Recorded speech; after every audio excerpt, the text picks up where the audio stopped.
আসসালামু আলাইকুম everyone, welcome back to my channel. আজ আমি আপনাদের সঙ্গে বানানা প্যানকেকের রেসিপি শেয়ার করব। আর এখানে আমি কোনো রকমের ডিম ব্যবহার করিনি, এটা সম্পূর্ণ ডিম ছাড়াই বানিয়েছি। বানানো খুবই সহজ, খুব কম সময়ের মধ্যে বানিয়ে নেওয়া যায়। আর প্রত্যেকটা স্টেপ যদি আপনারা ফলো করেন তাহলে আপনাদেরও প্যানকেকটা কিন্তু ঠিক এরকমই হবে। খেতে অনেক ভালো লাগে আর অনেক হেলদিকর। বাড়িতে অবশ্যই একবার ট্রাই করে দেখবেন। আশা করছি আপনাদের বাড়ির ছোট বড় সকলের খুব ভালো লাগবে। আর এই প্যানকেকটা খুব সফট হয় আর বাচ্চাদের তো এটা খুবই প্রিয়।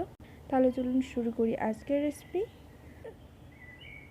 এর জন্য আমি এখানে দুটো কলা নিয়েছি আর এতে দিয়ে দিচ্ছি 1 কাপ দুধ ও দিচ্ছি 1 চামচ ভ্যানিলা এসেন্স। এবার এটাকে আমি খুব ভালোভাবে পেস্ট করে নেব।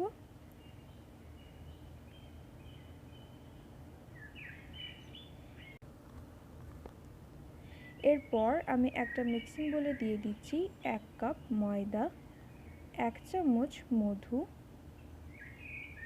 1 চামচ বেকিং পাউডার, হাফ চামচ মতো চিনি আর 1 চিমটে লবণ। লবণটা কিন্তু একদমই কম ব্যবহার করবেন। আর দিয়ে দিচ্ছি এখানে 1 টেবিল চামচ রিফাইন্ড অয়েল। তেলের পরিবর্তে আপনারা ঘি অথবা বাটারও ব্যবহার করে নিতে পারেন। এবার এটাকে আমি খুব ভালোভাবে প্রথমে মিশিয়ে নেব। খুব ভালোভাবে মেশানোর পর আমরা যে বানানার পেস্টটা বানিয়েছিলাম সেটা এর মধ্যে দিয়ে দিচ্ছি। আর এটা আমি ছেঁকে দেব যাতে এর মধ্যে কোনো রকমের বানানার লাম্পস বা কোনো রকমের লাম্পস যেন না চলে যায়।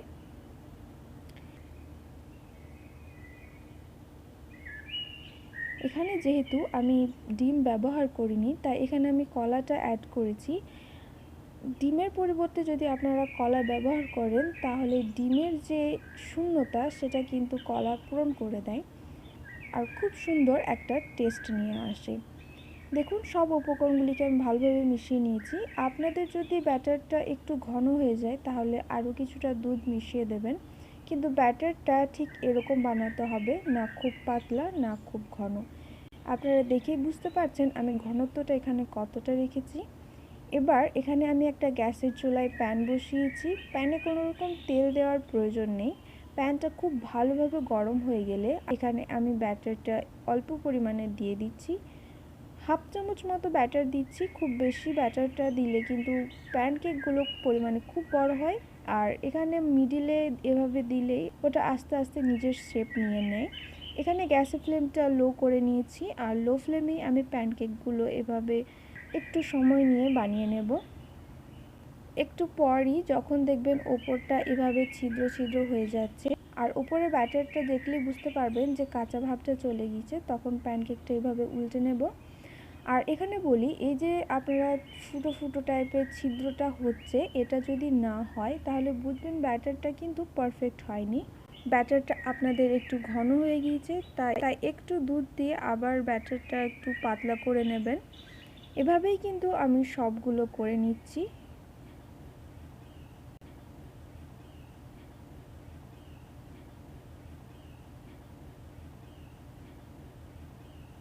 দেখুন আমার এখানে সবগুলো করা হয়ে গিয়েছে।